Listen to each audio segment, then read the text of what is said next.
40 days கோர்ஸுக்கு வந்தால் எப்படி இருப்பேன்? அப்படியே பிரில்லியண்ட் ஆகிடும், அப்படியே தெரிக்கும், பார்வை வேறு மாதிரி ஆகிடும். வாழ்க்கை நாடகத்தை நடித்து இப்படி சொல்கிறது, வாழ்க்கை நாடகத்தில் நல்லபடியாக நடின்னு யார் வேணால் சொல்லலாம். இப்போ யார் வேணால் பார்த்து யார் வேணால் நல்லா இரு, சரி நல்லா இருன்னா என்ன? முதல்ல கக்கா கவிட்டு பேர் நல்லா இருக்கியா, கட்டுக்கா கவித்து முடி நல்லா இருந்தியா?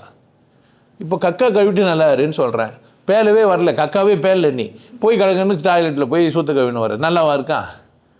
அப்போது அந்த விஷயத்தை நான் நடிக்கிறேன், வாழ்க்கை நாடகத்தில் எப்படி நடிக்கணும்னா, முதல்ல நீ நடிக்கிறதுக்கு எந்த மாதிரியான ஆள்? ஒரு கதை இருக்குதுன்னு வச்சுக்கோ, நீ என்ன நடிக்க வந்ததுன்னே தெரியலையே.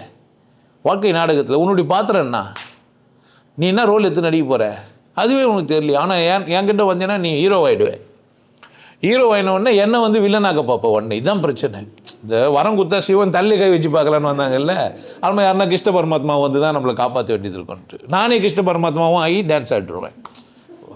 உனத்துக்கிட்ட போனால் தான் ஐயப்பன் வந்துடுவான். நம்மளே கிருஷ்ண பரமாத்மா 2 ரோல் பண்ணிட்டு என்ன பண்ண வேண்டியது? ஆமாம், பல ரோல் பண்ணுவேன் நான். பார்க்கறதுக்கு ஒரு மாதிரி இருக்கிறேன் பார்க்கறதுக்கு, ஆனால் என்கிட்ட பல விதமான, நீங்கள் பார்க்குற ஒரு ஆள் கிடையாது நான். இங்கே ஒரு ஆள், நான் வெளியே வந்தால் வேறு ஆள். தரையில் இருந்தால் ரொம்ப சாதாரண ஒரு மனுஷன்.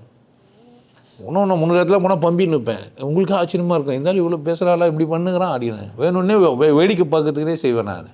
அதனால் வாழ்க்கை நாடகத்தை சரியாக நடத்துறதுக்கு தான் 40 டேஸ் கோர்ஸே கண்டுபிடிச்சி வச்சேன். ஏன்னா அது 1 நாள் 2 நாள் சச்சங்கத்தில் நடத்த முடியதில்லை. பட் என்னுடைய இது ஒவ்வொரு நாடகத்துலேயும் சீன்லேயும் சீக்வன்ஸ்லேயும் நீங்கள் என்னுடைய வீடியோ பார்த்துக்கலாம். சார் இந்த மாதிரி என் பொண்டாட்டி டென்ஷன் ஆகிறா, தூக்கு போட்டுன்னு பேனில் வந்து போட்டு கயிறு தொங்குறா, இப்போ துப்பட்டா வைத்து மேலே போட்டால் முடி போட்டு தொங்க போகிறா, கட்டிலில் தள்ளி விட்டோ இல்லை சேரில் தள்ளி விட்டோ தொங்க போகிறா, அவளை காப்பாற்றக்கூடாது. கணவன் மனைவி வாழ்வது எப்படின்னு வீடியோ பார்க்கணும்.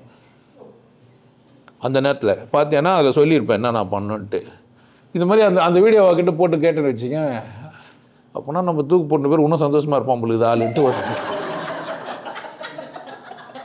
அது அவுக்கே வேணாம், அடுத்த வாட்டி அவள் போடவே மாட்டான்.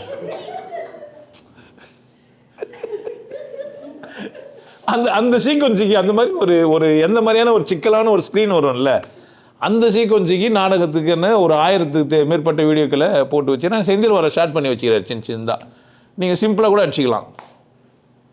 தூக்கு போட்டுன்னு காப்பாற்றுது எப்படின்னு கட் பண்ணி கூட போட்டு வச்சுருவார், தெரியாது எனக்கு. ஆனால் கடவுள் சித்தம், நீங்கள் என் வீடியோவை சும்மா ஆன் பண்ணி, எந்த தலைப்பும் கூட வேணாம், சும்மா ஆன் பண்ணி போட்டு ப்ளே பண்ணி பாருங்கள். நீங்கள் எங்கே சுச்சுவேஷனில் இருக்கிறீங்களோ அந்த சுச்சுவேஷனுக்கு ஏற்ற பாடி அந்த வீடியோ போவோம். எப்படா இருந்தாலும் இந்த கண்டுபிடிச்சி இதை அமிச்சான்னு நான் அனுப்பல. அது உங்களுக்கும் கடவுளுக்குமான டீல். அது வரும். அது வந்து உங்களுக்கு இலவசமாக இருப்பது எல்லாருக்கும்.